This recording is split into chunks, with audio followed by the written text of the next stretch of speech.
नमस्ते गाइस, मेरा नाम है अभिमन्यु। स्वागत है आप सभी का एक बार फिर मेरे इस चैनल पे जिसका नाम है स्पीक अर्बन इंग्लिश। गाइस, आज मैं आपके लिए कुछ ऐसे शब्दों के बीच में डिफरेंस लाया हूँ जिनका इस्तेमाल हम रोज़मर्रा की ज़िंदगी में बहुत बार करते हैं, यानी अपनी डे टू डे लाइफ में बहुत बार इस्तेमाल करते हैं इन शब्दों का। बट बहुत से लोगों को इनके बीच में डिफरेंस क्या होता है ये नहीं मालूम होता। तो आइए गाइस देखते हैं। तो गाइस, ये हैं आपके कुछ शब्द मैंने जो आगे बोर्ड पे लिख दिए हैं। आइए इन्हें एक एक करके देखते हैं। पहला जो वर्ड है दोस्तों वो है वारंटी और दूसरा वर्ड है आपका गारंटी। अब वारंटी और गारंटी में क्या डिफरेंस होता है दोस्तों?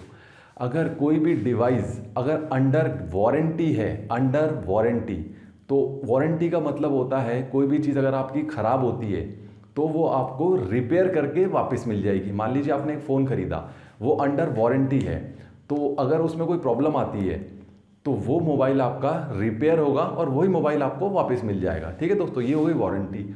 अब गारंटी क्या होता है? गारंटी होता है दोस्तों, कोई भी चीज़ अगर आपकी ख़राब होती है, अगर वो अंडर गारंटी है तो वो रिपेयर नहीं होगी, वो रिप्लेस हो जाएगी। वो उसकी जगह जो पुरानी चीज़ आपकी ख़राब हुई है उसकी जगह आपको नई चीज़ मिलेगी।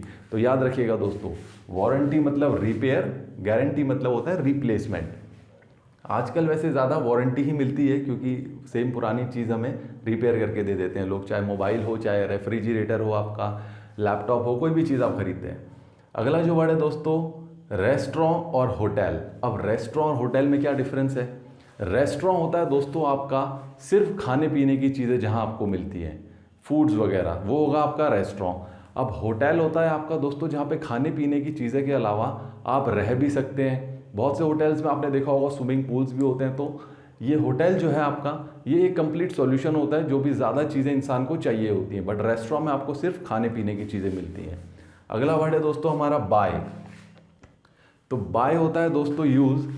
जब भी आप कोई सस्ती चीज़ खरीदेंगे तो आप बोलेंगे बाय। मान लीजिए आप कभी फ्रूट्स या वेजिटेबल्स खरीदने जाते हैं मार्केट में, तो आप क्या बोलेंगे? I am going to buy fruits, I am going to buy vegetables. But कोई भी अगर आप महंगी चीज़ खरीदते हैं तो आप यूज़ करते हैं परचेज का दोस्तों। मान लीजिए आप कोई महंगी कार खरीद रहे हैं तो आप क्या बोलेंगे? I am going to purchase a car. या कोई बाइक खरीद रहे हैं तो I am going to purchase a motorcycle. तो दोस्तों महंगी चीज़ों के लिए यूज़ होता है परचेज, सस्ती चीज़ों के लिए बाय, याद रखिएगा। अगला वर्ड है दोस्तों सी और वॉच। अब सी क्या होता है दोस्तों? मतलब देखना। सी मतलब देखना। अब कोई भी स्थिर चीज़ों को यानी कांस्टेंट या कि रुकी हुई चीज़ों को अगर आप देख रहे हैं तो आप यूज़ करते हैं सी। मान लीजिए मार्कर टेबल पे रखा हुआ है और मैं इसे देख रहा हूँ तो मैं क्या बोलूँगा? I am seeing the marker और I can see a red dot on the wall. एक दीवार पे एक लाल डॉट है और मैंने उसे देखा तो मैं क्या बोलूँगा? आई can see a red dot on the wall, क्योंकि डॉट जो है वो रुका हुआ है दीवार पे। ठीक है दोस्तों। और कोई मूविंग चीज़ को अगर आप देख रहे हैं, कोई मोशन में है चीज़, तो आप यूज़ करते हैं वॉच का। अब आप कोई मूवी देख रहे हैं, मूवी तो चल रही है, तो वो क्या होता है? I am watching a movie. अब कोई चलती हुई बस गई आपके सामने से, उसे आप देख रहे हैं तो I am watching a moving बस।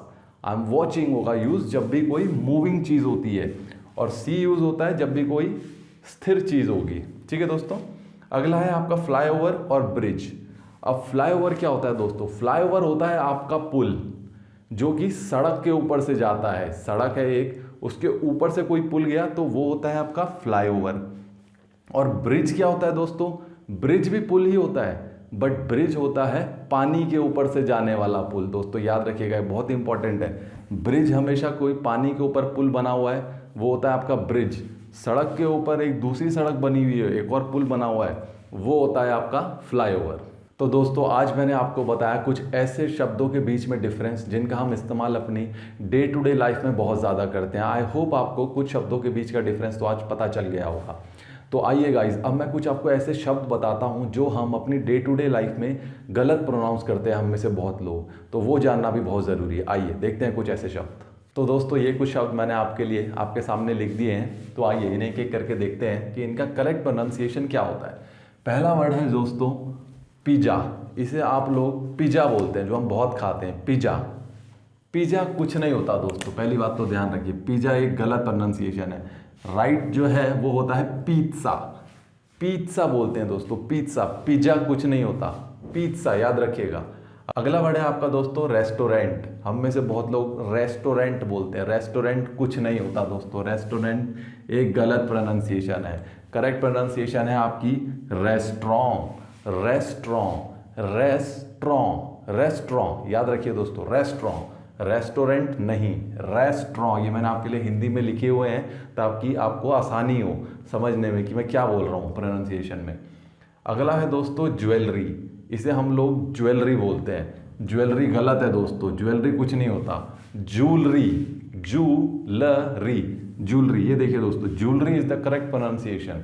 ठीक है दोस्तों, जूलरी बोलिएगा आज से। अगला वर्ड है हैंडसम। कोई हैंडसम है, कोई लड़का होता है तो ही इज़ वेरी हैंडसम।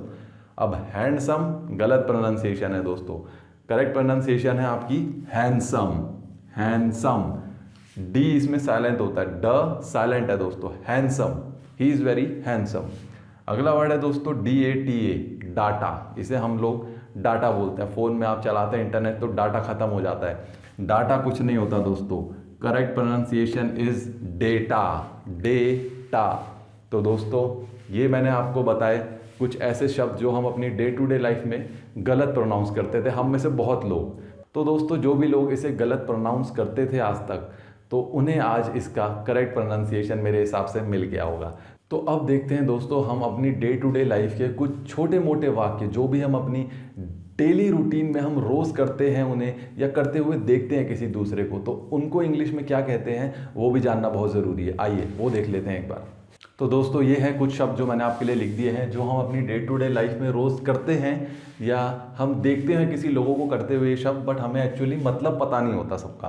तो आइए देखते हैं। पहला जो है दोस्तों पोछा लगाना। आपके घर में आप पोछा लगाते होंगे, या आपके घर में कोई बाई आती होगी, आपकी मम्मी पोछा लगाती होंगी। तो पोछे लगाने के लिए दोस्तों वर्ड यूज़ होता है mopping, mopping the floor, MOPING। पोछा जब लग रहा है तो आप वो यूज़ करेंगे मॉपिंग, आप बोलेंगे मॉपिंग। पोछा लगना मतलब मॉपिंग होना। अब झाड़ू लगना, झाड़ू जब लगता है तो झाड़ू लगने के लिए वर्ड यूज होता है sweep, SWEEP, sweep the floor, झाड़ू लगाओ। तो झाड़ू लगाना मतलब स्वीप। पोछा लगाने के लिए मॉपिंग यूज होगा। याद रखिएगा दोस्तों, सेम है, साफ करने वाली चीजें हैं, बट वर्ड अलग अलग यूज होता है। इसी तरह बर्तन साफ करना, अब बर्तन साफ करने के लिए यूज होता है cleaning the dishes, cleaning the dishes. तो क्लीनिंग मतलब साफ करना, और बर्तन के लिए यूज हो रहा है डिशेस। तो अब कूड़ा फेंकने को आप क्या बोलते हैं दोस्तों? Throwing out the garbage. कूड़े का मतलब इंग्लिश में होता है गार्बेज, फेंकना का मतलब थ्रोइंग। तो कूड़ा फेंकना हो गया थ्रोइंग आउट द गार्बेज। अब सब्जी काटना, अब सब्जी काटने को आप क्या कहते हैं? Chopping vegetables. काटने के लिए यूज होता है दोस्तों चॉपिंग, और सब्जी हो गई आपकी वेजिटेबल्स। तो ये थे दोस्तों हमारे कुछ ऐसे शब्द जो हम रोज़मर्रा की ज़िंदगी में खुद करते हैं या किसी को करते हुए भी देखते हैं, बट हम में से बहुत लोगों को पता नहीं था कि उसे इंग्लिश में क्या बोलते हैं। तो आई होप आज हमें ये भी पता चल गया होगा। तो गाइज़ ये था हमारा आज का लेसन, जिसमें मैंने आपको कुछ ऐसे शब्द बताए जो हम गलत प्रोनाउंस करते हैं, जो हम रोज़ देखते हैं करते हुए, बट उनका इंग्लिश में मतलब नहीं पता होता। डिफरेंसेस बताया कुछ शब्दों का अपनी डे टू डे लाइफ का। तो दोस्तों ये था हमारा लेसन। तो आई होप आपने इस लेसन से भी दोस्तों कुछ ना कुछ ज़रूर सीखा होगा। तो गाइस ऐसे ही इंटरेस्टिंग वीडियोस के लिए आप बने रहिए हमारे साथ, और अभी तक अगर आपने इस चैनल को सब्सक्राइब नहीं किया है तो वो करना मत भूलिएगा दोस्तों। मिलते हैं अगले लेसन में, तब तक के लिए नमस्कार, धन्यवाद।